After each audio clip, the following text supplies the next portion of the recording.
Have you ever felt like you're not important to anyone? Have you done something amazing but no one appreciated it? I know how that feels. Sometimes, even if you do everything right, people may not value you, ignore you, underestimate you, or treat you like you're just an option. This can bruise your confidence and make you want to give up. It's especially painful when it happens with loved ones like family, friends, or a partner. Some people might say you shouldn't care about what others think and should focus only on yourself. They might even quote Stoic philosophers saying we can't control how others perceive us and should be content with our own actions. While Stoicism offers guidance in many areas, sometimes we need to draw on psychology too. What if I told you there are ways to make people notice you, respect you, and prioritize you? What if I said you could become more impactful, attractive, and valuable? Wouldn't you want to learn how? There are strategies to help you achieve this, grounded in psychology, science, and human behavior.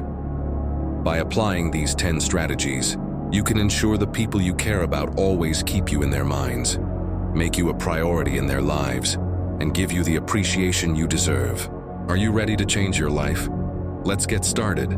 But before we begin, I have a small favor to ask. Please watch this video until the end because every strategy is crucial, and you won't want to miss any of them. Trust me. The first strategy is to be rare. What does this mean? It means you shouldn't always be available, agreeable, or predictable. Why?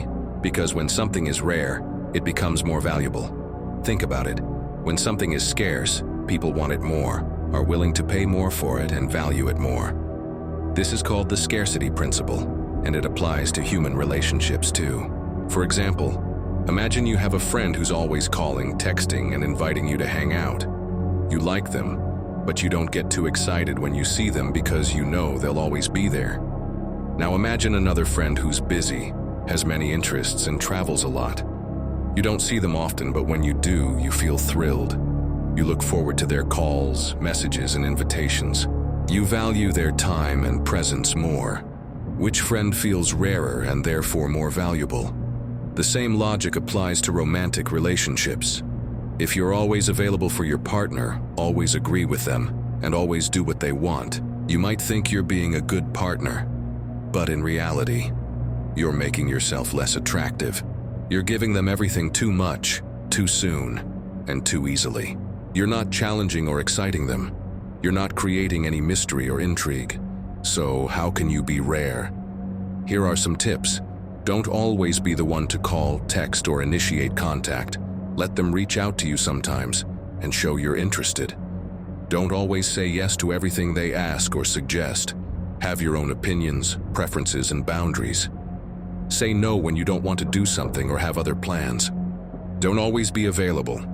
Have your own life, hobbies, and goals. Spend time with other people and do things that make you happy. Show them you have a lot to offer and aren't dependent on them. Don't always be predictable. Surprise them with a gift, a compliment, or a spontaneous plan. Show them you're fun, creative, and adventurous. Make them wonder about you and what you'll do next. By being rare, you'll make yourself more valuable, create a sense of urgency and fear of missing out, and make them want and appreciate you more. You'll become a priority in their life. The second strategy is to be different. This means not being like everyone else but standing out from the crowd. Why? Because when something is different, it's more noticeable. Think about it. When something is unique, people pay more attention to it, are more curious about it, and remember it more. This is called the von Restorff effect, and it applies to relationships too. For example, imagine you're at a party where everyone's wearing similar clothes, talking about similar topics, and acting in similar ways. You might not feel drawn to anyone. They're all the same and boring. Now imagine someone who's dressed differently, talks about unique things, and behaves in a distinct way. This person might catch your interest, and you'd want to learn more about them. You'd find them more attractive and memorable because they're different and interesting. The same applies to romantic relationships. If you're like everyone else and do what everyone does, you might think you're being normal and safe, but in reality, you're making yourself less attractive. You're not showcasing your personality. uniqueness, or value. You're not expressing your ideas, passions, or dreams. You're not being different. So, how can you be different? Here are some tips. Don't be afraid to be yourself. Show your true colors and embrace your quirks. Don't try to fit in or please everyone. Be authentic and proud of who you are. Don't be afraid to stand out. Show your style and taste. Don't follow trends or norms. Be original and creative. Don't hide your knowledge or skills. Showcase your talents or achievements. Be smart and confident. Don't be boring or dull. Use your humor and charm. Be funny and charismatic. By being different, you'll make yourself more noticeable, spark curiosity, and a desire to learn more and make them engage with and remember you. You'll become a priority in their life. The third strategy is to be valuable. This means not being a burden, a problem, or a liability, but a solution or an asset. Why? Because when something is valuable, it's more desirable. Think about it. When something is useful, people need it more, are more grateful for it, and trust it more. This is called the reciprocity principle, and it applies to relationships too. For example, imagine a friend who's always asking for favors, complaining about their problems and expecting you to solve them. You might not enjoy their company, but feel obligated to help. You know they'll never do anything for you or appreciate what you do for them. Now imagine a friend who's always doing favors, listening to your problems, and offering solutions. You might love this friend and feel grateful for them. You know they'll always be there for you and value what you do for them. Which friend is more valuable and therefore more desirable? The same applies to other relationships. If you're always a burden, problem, or liability to your partner, you might think you're showing how much you need or love them. But in reality, you're making yourself less attractive. You're taking more than you give and creating more stress than happiness. So, how can you be valuable? Here are some tips. Don't always ask for favors. Offer them. Help your partner with their tasks, goals, or challenges. Show you're supportive and care about their well-being. Don't always complain about your problems. Listen to theirs. Be empathetic and understanding. Show you're a good listener and care about their feelings. Don't always expect them to solve your problems. Offer solutions. Be proactive and resourceful. Show you're a problem solver who can handle any situation. Don't always take, give. Be generous and thoughtful. Show you're grateful and appreciate what they do for you. By being valuable, you'll make yourself more desirable, create a sense of gratitude and trust, and make them need and rely on you more. You'll become a priority in their life. The fourth strategy is to be mysterious. This means not revealing everything about yourself, but keeping some secrets, surprises, and mysteries. Why? Because when something is mysterious, it's more intriguing. Think about it. When something is unknown, people want to explore it more, are more curious about it, and enjoy the process of discovery. This is called the curiosity gap, and it applies to relationships too. For example, imagine meeting someone who tells you everything about their life, past, future, likes, dislikes, fears, and hopes. You might feel overwhelmed and lose interest because you know everything there is to know, and there's nothing left to discover. Now imagine meeting someone who shares some things but not everything, leaving gaps, uncertainties, and hints. This person might fascinate you, and you'd want to learn more. You don't know everything, and there's much to explore. If you reveal everything about yourself, you might think you're being honest and building trust. But in reality, you're making yourself less attractive. You're not leaving room for mystery or excitement. You're not sparking their curiosity or imagination. So, how can you be mysterious? Here are some tips. Don't tell them everything about yourself. Let them discover some things on their own. Share some details, but not all. Leave some questions unanswered, some stories unfinished, and some secrets untold. Make them curious and encourage them to ask. Don't show everything you can do. Surprise them with some skills, talents, or achievements. Reveal some abilities, but not all. Leave some surprises, shocks, or revelations. Make them impressed and admiring. Don't always do what they expect. Surprise them with actions, gestures, or plans. Do some things they like, but not all. Leave some unpredictability, spontaneity, or adventure. Excite and delight them. Don't always be consistent. Surprise them with changes, improvements, or transformations. Let there be some things they know, but not everything. Leave room for growth, evolution, or innovation. Amaze and make them proud.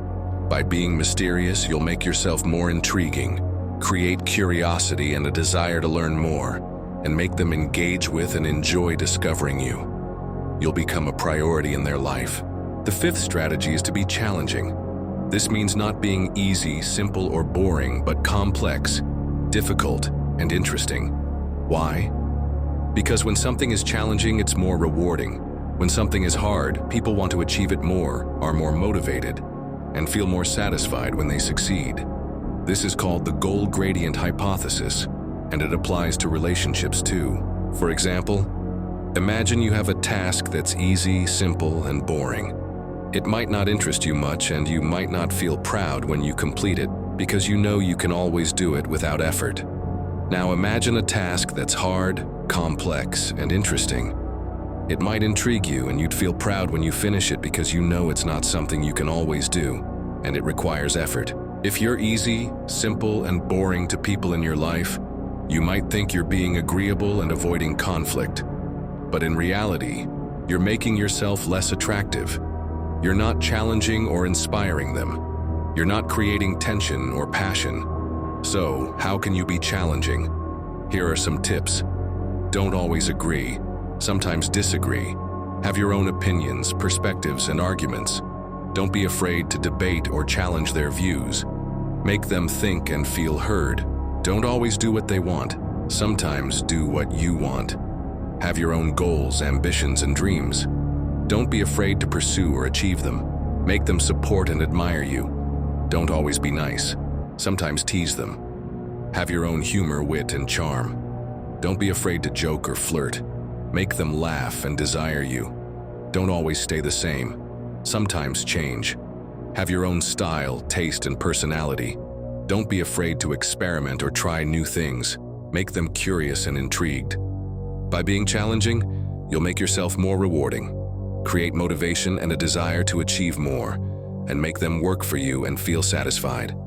You'll become a priority in their life.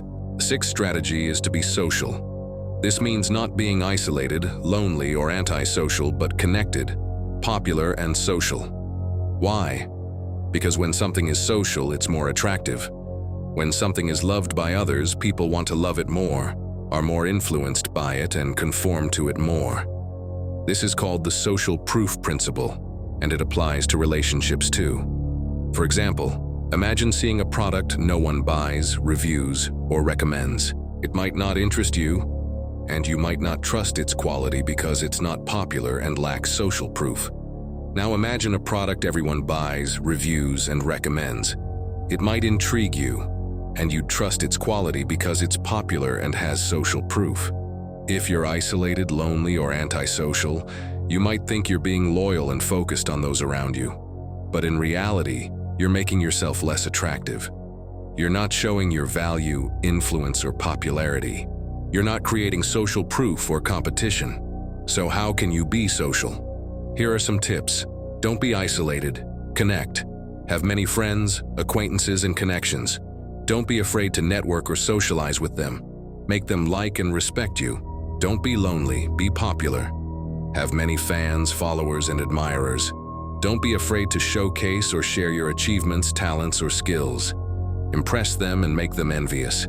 Don't be antisocial, be social. Have fun, excitement, and adventure. Don't be afraid to go out or try new things. Capture their interest and make them want to join you. By being social, you'll make yourself more attractive.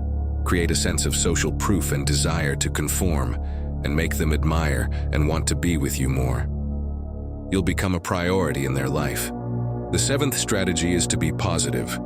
This means not being negative, pessimistic, or unhappy, but positive, optimistic, and happy. Why? Because when something is positive, it's more attractive. When something is good, people want to be around it more, are more inspired by it, and feel more positive themselves. This is called the emotional contagion effect, and it applies to relationships too. For example, imagine meeting someone who's always negative, pessimistic, and unhappy. They complain, criticize, and blame. They always see the worst in everything and never smile. You might not like them and feel more negative around them. You know they're not good and lack positive energy. Now imagine someone who's always positive, optimistic, and happy. They compliment, praise, and appreciate. They always see the best in everything and always smile. You might love them and feel more positive around them. You know they're good and have a lot of positive energy. If you're negative, pessimistic, or unhappy, you might think you're being realistic and expressing your emotions. But in reality, you're making yourself less attractive. You're not inspiring or uplifting others. You're not creating positive emotions or vibes. So, how can you be positive? Here are some tips. Don't complain, compliment. Find something good in every situation and person. Don't be afraid to express or share your gratitude, admiration, or love. Make them feel good and valued. Don't criticize, praise. Find something good in every action and effort. Don't be afraid to acknowledge or reward their successes, talents, or skills. Make them proud and motivated. Don't blame, appreciate. Find something good in every mistake and challenge. Don't be afraid to learn or grow from them. Make them optimistic and resilient. Don't be unhappy, be happy. Find something good in every day and moment. Don't be afraid to smile or laugh.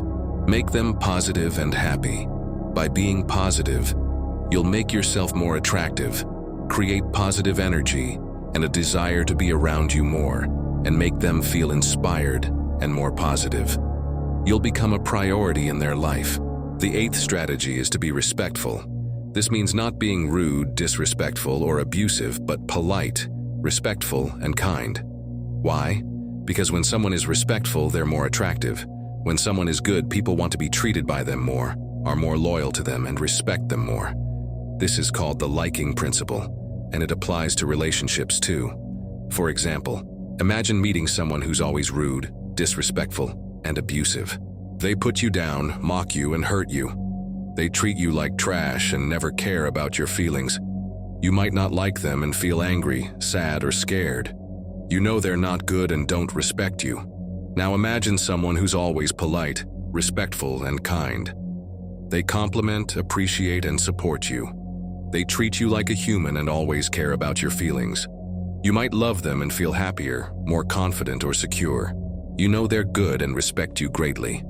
If you're rude, disrespectful, or abusive, you might think you're being dominant and showing who's boss. But in reality, you're making yourself less attractive. You're not showing love, care, or value. You're not creating respect or trust. So how can you be respectful? Here are some tips. Don't insult, compliment.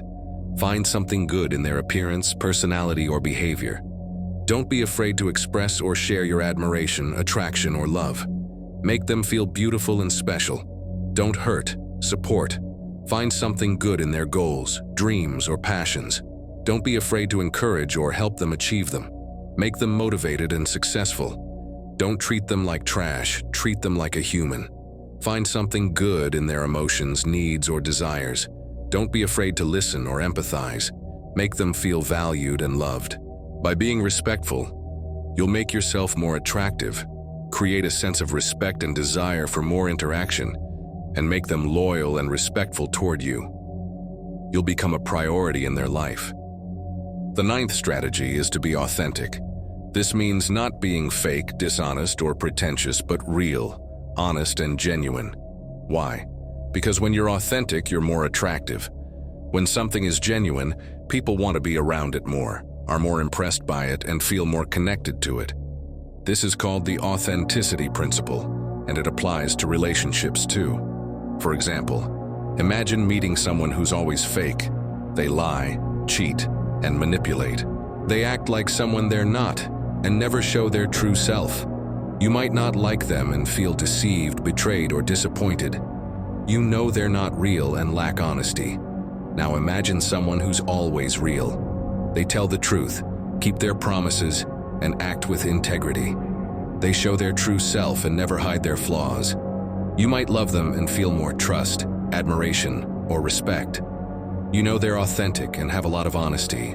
If you're fake, dishonest, or pretentious, you might think you're being clever and getting what you want. But in reality, you're making yourself less attractive. You're not showing your true self, emotions, or intentions. You're not creating authenticity or connection. So, how can you be authentic? Here are some tips. Don't lie, tell the truth. Be honest about your thoughts, feelings, and actions. Don't be afraid to admit mistakes or apologize. Make them trust you and feel safe. Don't deceive. Keep your promises. Stay true to your commitments, values, and principles. Don't be afraid to stand up for or defend what you believe in. Make them admire and respect you. Don't manipulate, act with integrity. Be fair to yourself and others. Don't be afraid to say no or set boundaries. Make them respect you and feel equal. Don't pretend to be someone else. Show your true self. Be realistic about your strengths, weaknesses, and quirks. Don't be afraid to be vulnerable or flawed. Make them find you attractive and connected. By being authentic, you'll make yourself more attractive, create a sense of authenticity and desire to be with you more, and make them drawn to and connected with you. You'll become a priority in their life. The 10th and final strategy is to be balanced. This means not being extreme, obsessive, or unhealthy, but moderate, flexible, and healthy. Why? Because when something is balanced, it's more attractive. When something is harmonious, people want to be part of it more, feel more comfortable with it, and feel more balanced themselves. This is called the harmony principle, and it applies to relationships too. For example, imagine meeting someone who's always extreme, obsessive, and unhealthy. They go overboard in everything, obsess over everything, and neglect their health and well-being. You might not like them and feel stressed, anxious, or drained. You know they're not balanced and lack harmony in their life. Now imagine someone who's always moderate, flexible, and healthy. They find the right balance in everything, appreciate what they have, and always care for their health and well-being. You might love them and feel relaxed, calm, or energized. You know they're balanced and have a lot of harmony in their life. If you're extreme, obsessive, or unhealthy, you might think you're showing how much you care or love someone. But in reality, you're making yourself less attractive. You're not showing maturity, stability, or value. You're not creating harmony or balance. So, how can you be balanced? Here are some tips. Don't go to extremes. Find the right balance. Be moderate in your actions, emotions, and expectations. Don't be afraid to compromise or adapt. Make them feel comfortable and secure. Don't obsess, appreciate. Be flexible in your attitude, perspective, and choices. Don't be afraid to let go or change. Make them feel valued and important. Don't neglect your health, care for it. Keep your body, mind, and soul healthy. Don't be afraid to exercise or rest. Make them feel energized and happy. By being balanced, you'll make yourself more attractive, create a sense of harmony and desire to be part of your life, and make them feel comfortable and balanced. You'll become a priority in their life. We've reached the end of the video, but before we wrap up, I want to leave you with one final message. These strategies aren't about manipulating or deceiving anyone. They're about improving yourself and your relationships. They're about showing you're valuable and worthy of appreciation. They're about becoming the best version of yourself and attracting the best people for you. Remember, you're not just an option, you're a priority. You deserve to be treated with respect, appreciation, and love. You deserve to be happy and make others happy. You deserve to be a priority in someone's life and to make someone a priority in yours. So don't settle for less. Don't give up, and don't stop trying. You have the power and potential to achieve anything you want. You have the power and potential to become a priority in someone's life. You just need to believe in yourself and follow these strategies. Thank you for watching, and goodbye.